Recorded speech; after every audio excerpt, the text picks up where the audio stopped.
자, 오늘 관리와 복구라는 제목으로 말씀 증거합니다. 우리가 가전제품을 살 때 꼭 고려하는 것 중에 한 가지가 사후관리, AS겠지요? 애프터 서비스. 우리가 대기업 제품을 선호하는 이유이기도 합니다. 요즘은 직구라고 하는데 해외의 물품을 개인이 직접 구매할 수가 있어요. 이때 직구의 매력은 가격이죠. 훨씬 싸게 살 수가 있습니다. 다만 AS가 안 되죠. 내가 직접 샀기 때문에 한국 총판통에서 산 게 아니고 직접 사서 AS 받기가 쉽지 않습니다. 요즘에 우리 본당 청소는 로봇 청소기가 도맡아 하고 있어요. 어때요? 진짜 깨끗하게 해요. 제가 매주 목요일마다 정비를 하고 청소를 시키는데 꼼꼼하게 청소합니다. 제가 오죽했으면 아침에 이제 물통 갈고 여러 가지 이렇게 보면서 일 시키기 전에 늘 하는 얘기가 있어요. 집사님 오늘도 수고해 주세요. 오늘도 수고해 주세요. 하루 종일 하거든요. 자, 다만 이게 해외 직구로 구매한 거라서 아직 국내 제품보다는 해외 제품이 좋습니다. 해외 직구로 구매한 거라서 AS가 안 돼요. 그래서 조금 더 세밀하게 제가 관리하면서 쓰고 있습니다. 3년은 써야 된다 이런 생각을 가지고, 자, 그래서 마음 편히 물건 쓰고 싶으면 AS가 잘 되는 제품, 조금 비싸도 AS 된 제품을 쓰는 것을 추천합니다. 자, 지금 본문의 상황도 그래요. 디도는 그레데 섬에 남겨져서 주님의 몸된 교회를 세워야 되는 거룩한 사명을 감당하게 됐습니다. 하지만 이 섬이 결코 만만한 곳이 아니죠. 이에 바울은 디도에게 편지하고 위로하고 격려해요. 특히 오늘 본문 3장에서는 여러 가지 문제로 인해서 교회와 성도가 흔들릴 때 꼭 해야 되는 AS, 본질적으로 관리하고 복구하는 법에 대해서 말씀하고 있습니다. 그 교훈이 무엇일까? 두 가지로 생각을 해봐요. 첫 번째는 내가 받은 은혜를 적용하라는 거예요. 내가 받은 은혜를 적용하라. 여러분, 우리가 받은 최고의 선물이 무엇입니까? 구원이죠. 우리가 받은 최고의 선물은 구원임을 믿습니다. 흔히는 인간을 필멸의 존재라고 하죠. 인간은 필멸의 존재라고 해요. 반드시 죽고 없어질 존재라는 뜻이에요. 그런데 우리는 필멸의 존재가 아니고 구원의 존재되었음을 믿습니다. 하나님 나라, 예비된 천국이 존재하는, 예비된 천국으로 나아가는 것을 믿는 존재가 된 거예요. 이때 구원은 일방적인 은혜죠. 우리의 힘이나 어떤 공로에 의해서 주어진 것이 아닙니다. 우리가 그를 위해 한 것은 아무것도 없어요.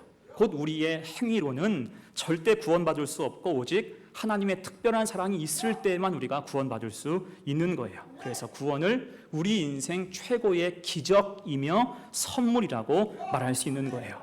5절 말씀입니다. 우리를 구원하시되 우리가 행한 바 의로운 행위로 말미암지 아니하고 오직 그의 긍휼하심을 따라 중생의 씻음과 성령의 새롭게 하심으로 하셨나니 아멘. 이 말씀에서의 핵심은 씻음과 새롭게 하심이라는 말이겠죠. 그 주님의 긍휼하심으로 인해서 우리가 새롭게 되었다는 것이 성경의 설명입니다. 자, 그럼 우리가 예수를 믿은 후에 무엇이 구체적으로 새롭게 됐을까요? 새롭게 됐다고 했는데 우리가 이제 예수 믿은 후에 무엇이 구체적으로 새롭게 됐을까? 두 가지예요. 그것이 칭의와 성화입니다. 칭의와 성화. 곧 우리가 예수를 믿으면 변화의 기회가 주어진다는 거예요. 그것이 칭의와 성화입니다. 먼저 칭의가 무엇입니까? 의롭게 하심이에요. 이것은 신분의 변화를 뜻합니다. 로마서 5장 1절에서 말씀하잖아요. 그러므로 우리가 믿음으로 의롭다 하심을 받았으니, 믿음으로 의롭다 하심을 받았어요. 곧 우리가 예수를 믿고 시인하는 즉시 주어지는 은혜가 칭의예요. 그로 말미암아 우리의 신분은 그 순간 달라지게 됨을 믿습니다. 대신 성화는 수준의 변화예요. 수준의 변화. 에베소서 5장 1절 이하의 말씀을 같이 읽어요. 시작. 그러므로 사랑을 받는 자녀같이 너희는 하나님을 본받는 자가 되고 그리스도께서 너희를 사랑하신 것 같이 너희도 사랑 가운데서 행하라. 아멘. 이것이 성화죠. 주님 닮아 살아가는 것이 성화예요. 다만 성화는 생활 양식의 온전한 변화이기 때문에 하루아침에 바뀌는 것이 쉽지가 않습니다. 즉 주어지는 은혜, 즉시 우리에게 주어지는 은혜가 아니라 서서히 주시는 은혜에 가깝습니다. 그래서 시간이 걸리고 더 오랜 시간이 필요한 사람들도 있기 마련이에요. 자, 이때 문제가 발생하죠. 칭의와 성화 사이의 간격 때문에 성장통, 오해가 생길 수가 있습니다. 여러분, 아이들이 성장할 때 성장통이 생기죠. 무릎과 발목이 아프다, 다리가 아프다 할 경우가 있습니다. 그 이유가 무엇일까요? 뼈의 성장을 근육이 못 따라가는 거예요. 그래서 통증이 생기는데 그것을 성장통이라고 합니다. 영적으로도 그래요.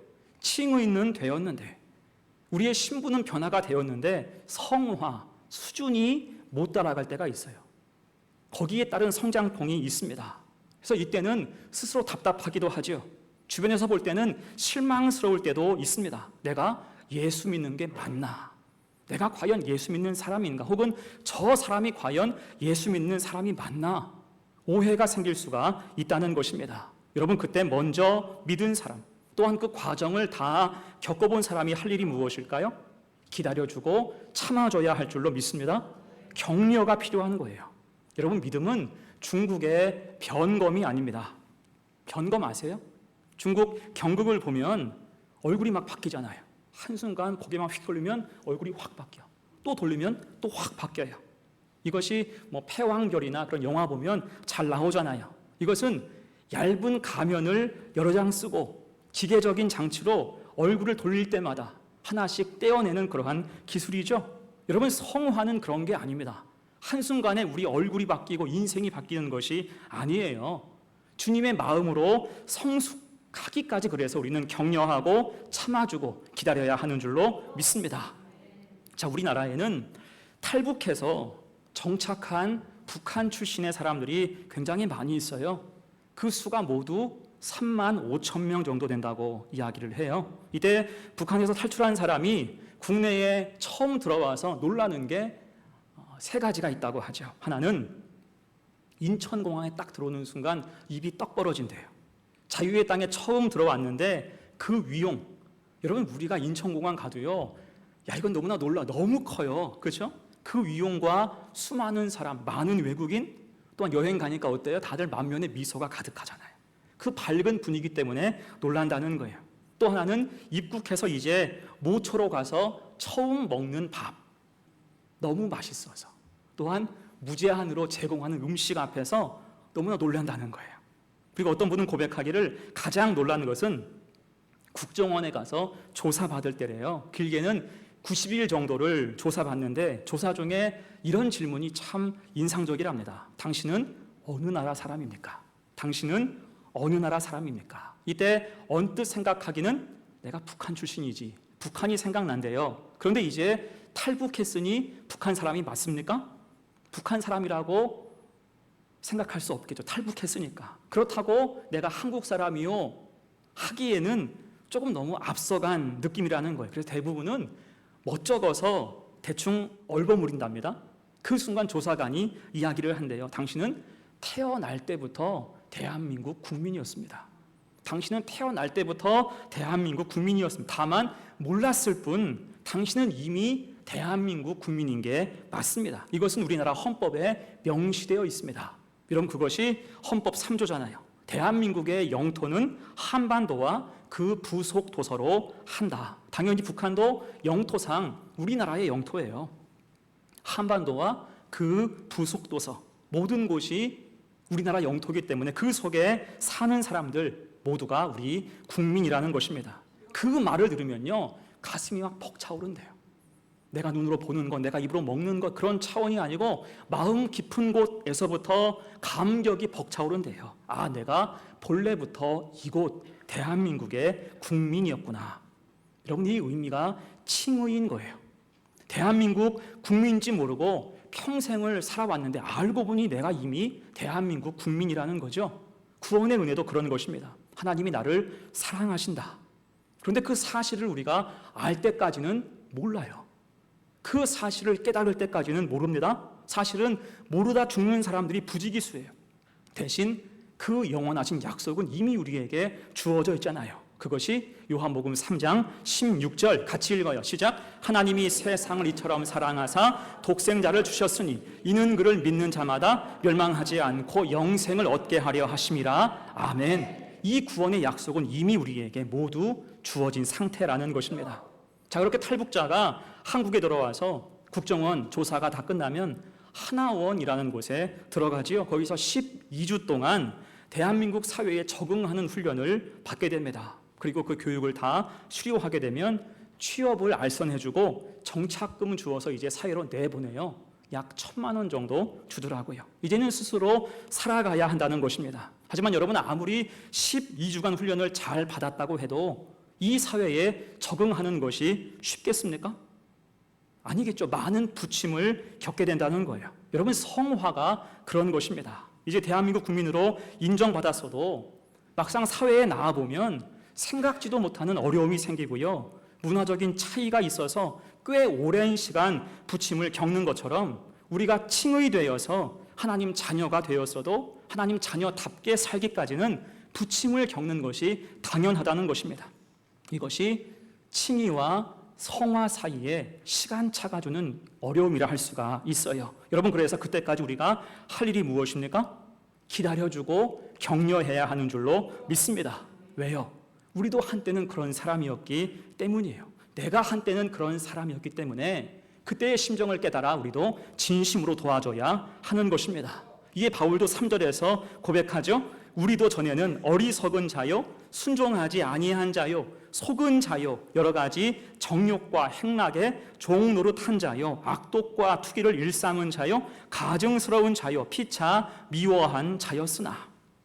자, 이 모습은 지금 그레데 사람들의 모습이에요. 심각한 상태 아닙니까? 어리석은 자, 순종하지 않는 자, 속은 자, 정욕과 행락에 종노릇하는 자. 이것이 그레데 사람들의 현실인데 심각한 상태. 자, 그렇다고 해서 이 사람들을 정죄해야 옳을까요? 아니겠죠. 대신 바울은 이런 상태를 쭉 지적하면서 중요한 전제를 이 말씀 맨 앞에 붙이고 있어요. 우리도 전에는 이런 사람이었다. 이런 모습이 과거 자신의 모습이었고 우리의 모습이었다는 것입니다. 다만 칭의와 성화를 통해 주님의 은혜로 그 시간차를 극복할 때 이런 완악한 모습을 벗고 이제는 하나님의 성도로 세워질 수 있었다는 거예요. 그 변화된 모습이 오늘 1절과 2절입니다. 시작. 너는 그들로 하여금 통치자들과 권세 잡은 자들에게 복종하며 순종하며 모든 선한 일 행하기를 준비하게 하며 아무도 비방하지 말며 다투지 말며 관용하며 범사에 온유함을 모든 사람에게 나타낼 것을 기억하게 하라. 아멘. 칭의와 성화의 과정 통해서 반대하는 자가 아니라 이제는 순종하는 자가 될 수 있고요. 미움과 다툼이 많았던 사람에서 관용과 온유의 사람이 될 수 있다는 것입니다. 여러분, 이것이 복음의 능력이고 소망임을 믿습니다. 이 일을 누가? 우리가 해야 된다는 거예요. 곧 영적인 관리와 복구 AS의 핵심이 무엇입니까? 내가 받았던 은혜를 생각해서 나도 역시 오래 참고 기다리고 격려하라는 거예요. 어떤 씨앗이 심어졌을 때 과정을 통해서 꽃이 피고 나중에 열매를 맺는 것처럼 사람의 영혼도 그러한 과정이 필요하다는 것입니다.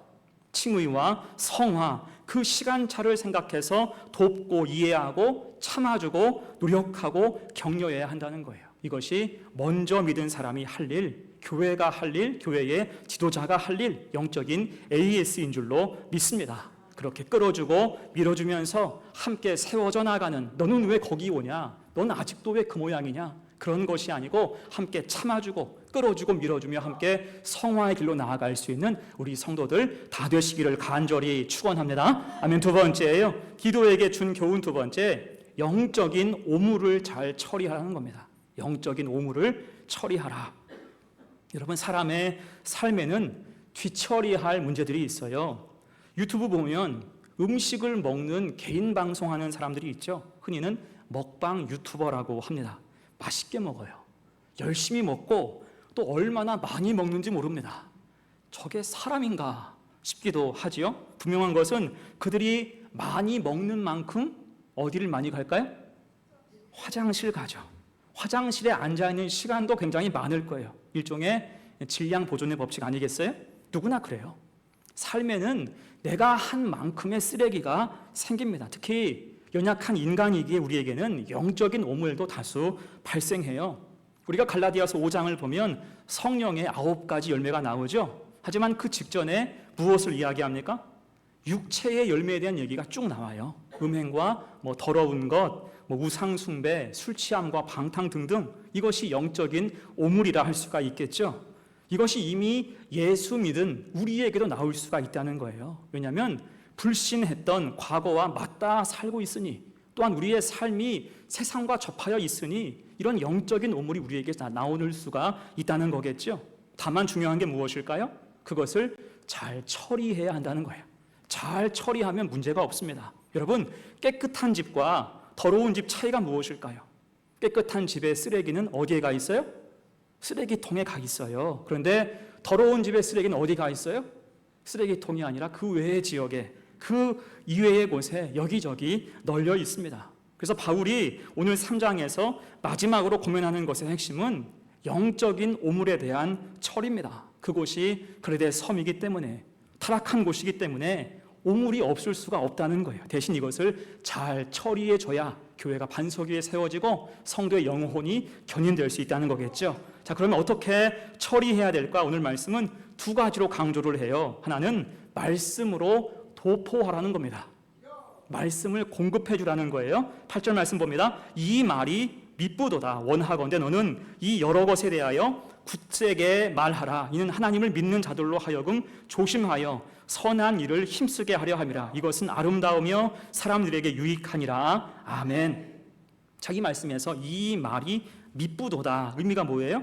이 말씀이 참되다. 이 말씀이 진리이다 라는 뜻입니다. 곧 그 앞에 있는 4절로 7절의 말씀이 진리라는 것입니다. 자, 함께 읽어봐요. 4절로 7절 시작. 우리 구주 하나님의 자비와 사람 사랑하심이 나타날 때에 우리를 구원하시되 우리가 행한 바 의로운 행위로 말미암지 아니하고 오직 그의 긍휼하심을 따라 중생의 씻음과 성령의 새롭게 하심으로 하셨나니 우리 구주 예수 그리스도로 말미암아 우리에게 그 성령을 풍성히 부어주사 우리로 그의 은혜를 힘입어 의롭다 하심을 얻어 영생의 소망을 따라 상속자가 되게 하려 하심이라. 아멘. 여러분, 이 말씀은 영적인 성장의 스토리예요. 우리를 구원하실 때 중생, 거듭남과 성령의 역사로 결국은 영생의 소망을 따라 상속자가 되게 하신다는 것입니다. 곧 영적인 문제가 있을 때, 어떠한 미숙함을 보일 때 이 진리의 말씀을 굳세게 말해라. 계속 이 말씀을 공급하고 삶 가운데 그 말씀을 도포하라는 거예요. 그러면 영적인 문제, 어쩔 수 없는 영적인 오물은 거기에서 처리될 수 있다는 것입니다. 성장의 가능성이 열린다는 거예요. 여러분, 우리가 병원에 가서 주사를 맞을 때 주사 맞는 사전 작업이 무엇입니까? 소독약을 발라요. 이게 참 재밌습니다. 여러분, 주사가 들어가는 곳은 한 곳이에요. 정말 바늘구멍이에요. 그만큼. 그런데 소독약은 어떻게 발라요? 넓게 펴서 발라요. 이걸 도포한다고 하잖아요. 왜 이렇게 할까요? 넓게 소독해서 감염이나 다른 세균의 침입을 사전에 막기 위해서 이렇게 하는 것입니다. 우리가 매일 양치질 하는 것도 그래요. 치약에는 불소가 함유되어 있죠. 불소 함유량이 높을수록 치약이 좋고 비쌉니다. 왜요? 불소는 충치를 예방하는 효과가 있기 때문이에요. 그래서 양치질은 우리 이에 있는 음식의 찌꺼기를 제거하고 불소를 치아 전체에 도포하는 것에 목적이 있습니다. 자, 말씀을 선포하고 굳세게 말하는 것도 그와 같아요. 마치 소독약을 넓게 바르는 것처럼, 또 양치하는 것처럼 말씀으로 우리의 삶과 영혼의 말씀을 자주 도포해야 한다는 것입니다. 그를 통해서 내부적인 영적인 오물은 녹아 없어지고요, 악한 것은 처리될 수가 있다는 거예요. 무엇이? 하나님 말씀이 우리 영혼 가운데 넓게 도포될 때. 8절 하반절입니다. 이는 하나님을 믿는 자들로 하여금 조심하여 선한 일을 힘쓰게 하려 함이라. 이것은 아름다우며 사람들에게 유익하니라. 아멘. 곧 말씀이 삶에 도포될 때 그 복음으로 인하여서 조심하게 된다, 겸손하게 된다, 변화가 생긴다는 것입니다. 결국은 3절 같은 연약함이 있는 사람이 복음으로 인해서 나중에는 선한 일을 감당하는 사람, 아름다운 사람이 될 수가 있다는 거예요. 이것이 말씀의 능력인 줄로 믿습니다. 왜요? 말씀은 살아있고 예리하기 때문이에요. 말씀은 살아있고 예리해서 우리 영혼을 능히 지킬 수가 있기 때문입니다. 그래서 말씀을 삶 가운데 도포하는 것, 공급하는 것이 매우 중요합니다. 이 역할을 잘 감당하는 성도가 되시기를 간절히 바랍니다. 자, 또 하나 영적인 오물에 대한 처리는 버리고 피하는 것에 있지요. 이것은 주로 외부적인 오물에 대한 이야기입니다. 9절로 11절까지 말씀이에요. 그러나 어리석은 변론과 족보 이야기와 분쟁과 율법에 대한 다툼은 피하라. 이것은 무익한 것이요 헛된 것이니라. 이단에 속한 사람을 한두 번 훈계한 후에 멀리하라. 이러한 사람은 내가 아는 바와 같이 부패하여 스스로 정죄한 자로서 죄를 짓느니라. 아멘. 먼저는 어리석은 변론과 족보 이야기, 율법에 대한 다툼을 피하라고 말씀하죠. 쉽게 말하면 함부로 논쟁하지 말라는 거예요. 헛된 논쟁을 하면서 진 빼지 말라는 것입니다. 여러분, 제가 생각하는 우리 교회의 좋은 장점 중에 한 가지는 논쟁이 별로 없다는 거예요. 저부터 진리에 대한 것이 아니면 논쟁하지 않습니다. 저랑 어떤 문제 때문에 논쟁하신 분 계십니까? 말싸움하신 분 계세요? 거의 없을 거예요. 진리에 대한 이야기가 아니면 논쟁을 철저하게 피합니다. 우리 당회도요, 논쟁이 없어요. 당회에서 싸우면 여러분, 교회가 쪼개지는 거예요. 그런데 우리 당회는 논쟁이 없어요. 대신 협의와 순종만이 있습니다. 얼마나 감사한지 몰라요. 또한 재직회나 공동회의 할 때도 어떤 현안에 대해서 우리 교회는 논쟁하지 않습니다. 제가 가끔은 재직회에서 빨리 처리하지 않고 정회할 때가 있어요. 한 주간 숙려할 시간을 드리기도 합니다. 그러면 한 주 동안 저한테 전화가 가끔 와요. 전화로 묻는 분도 있고 의견을 주시는 분도 있습니다. 이에 제가 잘 설명하고 답을 드리면 다들 수긍하고 적극적으로 협조합니다. 여러분, 그래서 우리 교회가 평안한 거예요. 엉뚱한 것 가지고 짐 빼고 싸우지 않기 때문에 우리 교회는 친절하고 따뜻한, 논쟁 없는 평안한 교회인 줄로 믿습니다. 자, 그런데 사사건건 논쟁해 보세요. 우리도 누군가와 말싸움 해본 적이 있지요. 말싸움을 해봐서 알지만 말싸움 하는 순간 어느새 본질은 사라지고 감정만 남아요. 반대를 위한 반대를 하게 돼요. 결국은 평안이 다 깨지는 것입니다. 그래서 본문에서도 답이 안 나오는 어리석은 변론은 피하고 쓸데없는 족보 얘기하지 말라는 거예요. 그것이 구원과 아무 상관이 없다는 것입니다. 또한 이미 다 사장돼서 지키지 못할 율법에 대한 논쟁도 피하라는 거예요. 여러분, 러시아 정교회가 왜 무너졌어요? 저 꼭대기, 십자가 꼭대기 위에 천사가 몇 마리나 앉아 있을 수 있을까? 그게 무슨 상관이에요? 몇 마리를 앉든지. 이것 가지고 논쟁을 했다고 그러면서 교회가 교권을 잃어갔습니다. 여러분, 이런 것이 외부적인 오물이에요. 그러니까 이런 싸움을 누군가 걸어온다 해도 피하라는 거예요. 피한다고 해서 지는 것이 아니라는 것입니다. 본질적인 문제가 아닌 것에 헛심 빼고 감정 소비하지 말라는 것입니다. 자, 또한 이단에 대한 이야기도 그렇죠. 제 역할만 하고 멀리 할 것을 당부합니다. 혹시 여러분 지인 중에 신천지 있으세요? 아주 맹활약 중이죠. 우리 주변에도 신천지 지인이 있을 수 있어요. 선을 그어야 할 줄로 믿습니다. 물론 이단에 속한 자들을 긍휼히 여기는 마음은 분명히 필요합니다. 그러나 그들의 오염되고 타락한 부분을 우리의 힘과 의지로 바꿀 수 있는 것은 아니에요. 특히 논쟁하고 굳이 이겨먹으려고 하지 마세요. 교리 논쟁 그들과 해봐야 우리에게는 백해무익합니다. 교리 논쟁, 진흙탕 싸움을 하게 되면 득될 것이 하나도 없어요. 그래서 오늘 말씀대로 훈계한 후에 듣지 않으면 멀리해야 할 것입니다. 심지어 요한 2서에서는 그런 이단적인 교훈 가진 사람에 대해서는 아예 집 안으로 들이지 말고 인사도 하지 말 것을 당부하죠. 그만큼 그들이 가지고 있는 부패한 죄와 누룩이 성도에게 해가 될 수 있기 때문이에요. 자, 여러분, 이것이 오물에 대한 처리의 지혜죠. 정리한다면 내부적인 영적인 오물은 어떻게? 말씀으로 도포해서 지우고 예방하고 방제해야 하는 줄로 믿습니다. 또한 외부적인 영적인 오물에 대해서는 철저히 분리수거해서 버리고 피하고 멀리해서 영향받지 않게 하라는 것입니다. 이렇게 처리하다 보면 성도의 믿음은 선명해지고 공동체는 견고하게 세워지는 줄로 믿습니다. 여러분, 이것이 중요한 AS의 과정, 관리와 복구예요. 우리 믿음의 삶도 그럴 줄로 믿습니다. 지금 우리에게도 영적인 오물이 있을 수 있어요. 우리가 다들 근사하게 차려입고 앉아있지만 지금 우리에게서는 영적인 오물이 생길 수 있어요. 그런데 여러분, 너무 걱정하지 마세요. 그것이 그리 부끄러운 것은 아닙니다. 우리가 이 땅을 딛고 지금까지 살아와서 평생 그런 방식으로 살아왔으니 영적인 오물을 피할 수가 없어요.